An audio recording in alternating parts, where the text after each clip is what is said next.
कहानी का शीर्षक है डिमांड ड्राफ्ट। हर पीढ़ी के जीने का अपना अंदाज होता है।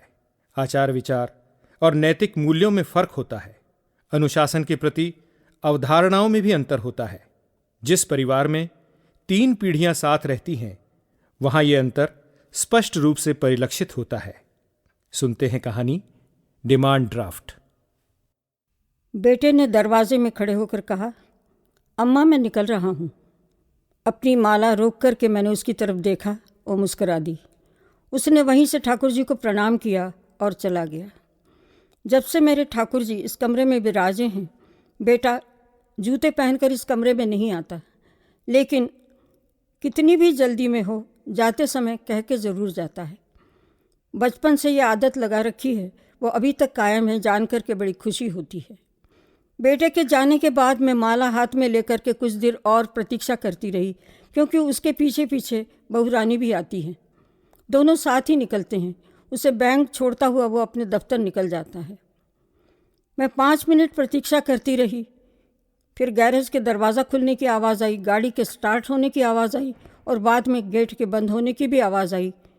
लगा कि शायद बहू रानी आज जल्दी में थी, नहीं आई। गृहिणी को घर से निकलते हुए जाने कितने नाम याद आ जाते हैं, कितने काम याद आ जाते हैं। मैं खुद नौकरी की हूँ, इसलिए मुझे ये सारी बातों का अनुभव है। इसलिए मैंने बुरा नहीं माना और फिर से अपना जाप शुरू कर दिया। जाप समाप्त करके मैंने ठाकुर जी के सामने का फैलारा समेटा, अभिषेक का जल तुलसी के चौरे में डाला और बाहर आई। कमरे से बाहर आते ही मैंने देखा कि पूरा घर देसी घी से महक रहा है। मुझे बड़ा आश्चर्य हुआ। किचन में जाके देखा तो देखा एप्रन लपेटे हुए बहू रानी कुछ कर रही हैं। अरे तुम आज काम पर नहीं गई? मैंने कहा। आगे बढ़कर देखा तो वो गुलाब जामुन बना रही थीं। 10-12 कढ़ाई में पड़े थे, 10-12 चाशनी में पड़े थे और इतने ही गोले परात में भी थे। आज कोई त्योहार है क्या? मुझे तो ऐसी बुढ़ापा आ गया है कि कुछ याद ही नहीं रहता। बहू रानी हंस दी। हाँ, त्योहार ही समझ लीजिए। आज आपके लाडले का जन्मदिन है। ओहो, सचमुच ही मैं बूढ़ी होती जा रही हूँ। अरे वहाँ उज्जैन में थी अकेली तो 8 दिन पहले मेरा कार्ड डाक में डल जाता था, और अब यहाँ सबके बीच में बैठी हूँ तो भी याद नहीं रहा। बहू ने हंस के कहा, सबके बीच में बैठी हैं ना, इसीलिए याद नहीं रहा। वहाँ अकेली रहती थी तो बस कैलेंडर देखती रहती थी। हाँ, ये भी तुम ठीक कहती हो। वो हमारे बर्थडे बॉय हैं कहाँ? सो रहे हैं, अपने ही जन्मदिन की छुट्टी मना रहे हैं।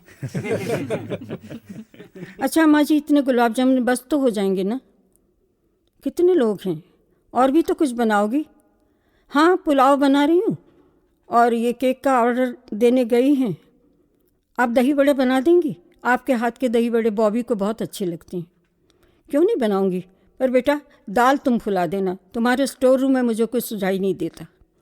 और मैं बाहर आकर बैठ गई। डाइनिंग टेबल पर पड़ा हुआ पेपर उठाकर पढ़ने लगी।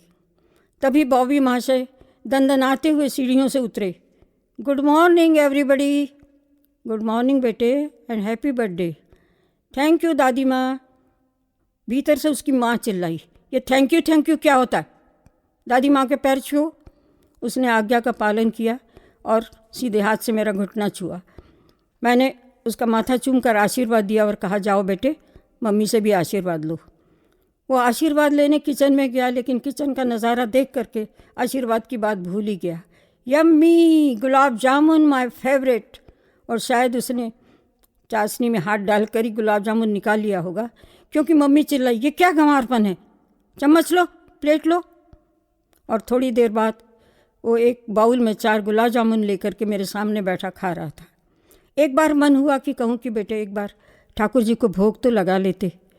फिर सोचा ठाकुर जी कौन सा खाते हैं, इन्हीं बाल गोपालों के लिए बनता है, और जब पहला कौर इन्हीं के मुंह में जा रहा है तो अच्छा ही है ना।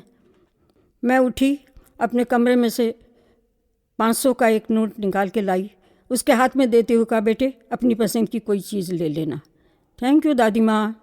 और फिर उसने चिल्ला कर कहा, मम्मी दादी माँ हैज़ गिवन मी 500। अरे वाह, तुम्हारी तो ऐश हो गई। आप कितना दे रही हो? और डैडी? मैं और डैडी क्या अलग हैं? और अभी दिल्ली से जो लेदर जैकेट लाए थे बताया नहीं था कि वो बर्थडे के लिए है? हाँ बाबा, वो तो मैं शाम को पहनने ही वाला हूँ, but what about hard cash? उसकी माँ रसोई के दरवाजे पर आकर खड़ी हो गई। हार्ड कैश किस लिए? क्यों? बिल का पेमेंट कैसे होगा? क्या काउंटर पर वो लेदर जैकेट रखूँगा? काय का बिल? होटल का। होटल कौन जा रहा है? हम जा रहे हैं। दोस्तों को चाइनीज़ खाने का मन है तो हम राइस बाउल जा रहे हैं। अरे तो चाइनीज़ खाने का मन है तो घर में नहीं बन सकता क्या? पुलाव बना रही थी, फ्राइड राइस बना दूंगी। दही बड़े कैंसिल, मंचूरियन बना दूंगी। चिली पनीर, चाउमीन, जो कहोगे वो बना दूंगी। बनाती नहीं हूँ क्या हमेशा? Oh mummy, I am not a nursery kid घर में खाने के लिए। I am 16 you know. तो 16 हो गए तो क्या पर लग गए तुम्हारे? वो परवर मैं नहीं जानता। I want $2000 in the evening and that is final. Mummy का चेहरा तमतमा गया था।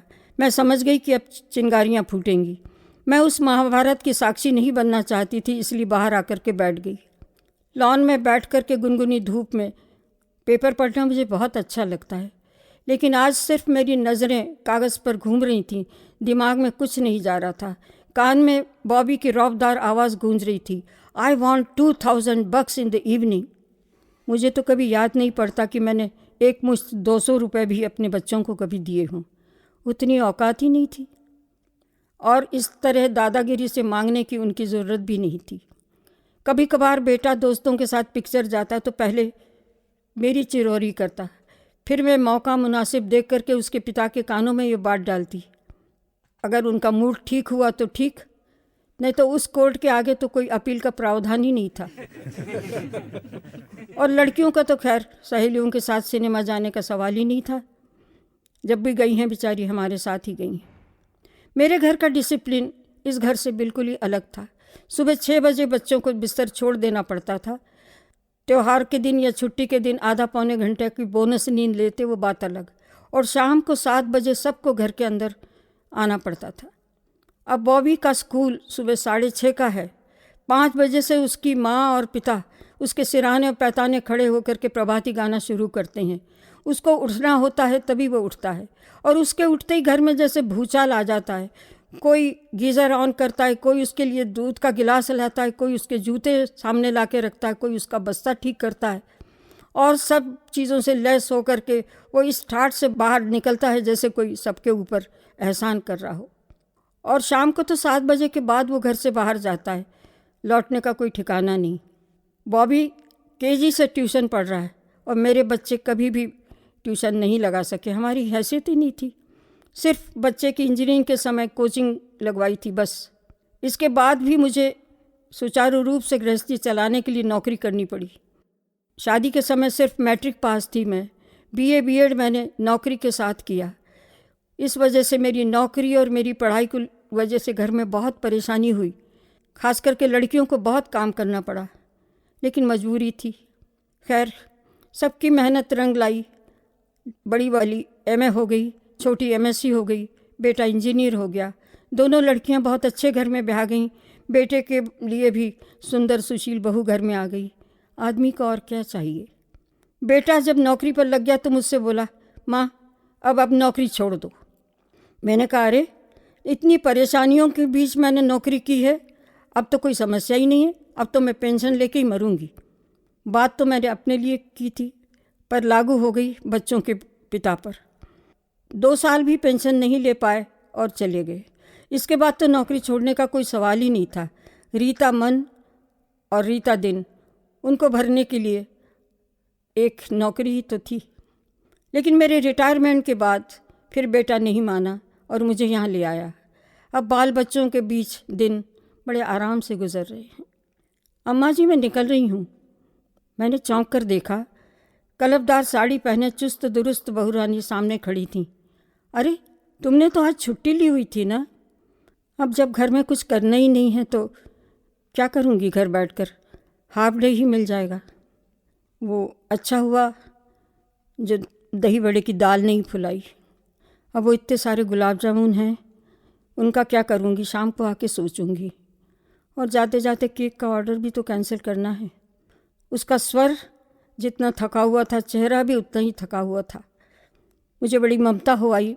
मैंने उसकी पीठ पर हाथ फेरते हुए कहा, बेटे छोटी छोटी बातों को दिल से नहीं लगाते। अब बच्चे बड़े हो गए हैं ना, अपनी ही मन की करेंगे, है ना। अरे हमें बता देते हैं, ये क्या कम है। वो एकदम फट पड़ी, बताएंगे नहीं तो कैसे काम चलेगा, पैसे तो हम ही देंगे ना, उतनी ही तो ज़रूरत है हमारी। डिमांड ड्राफ्ट हैं हम, अभी दो और इतना दो, बस यही औकात रह गई है हमारी अब।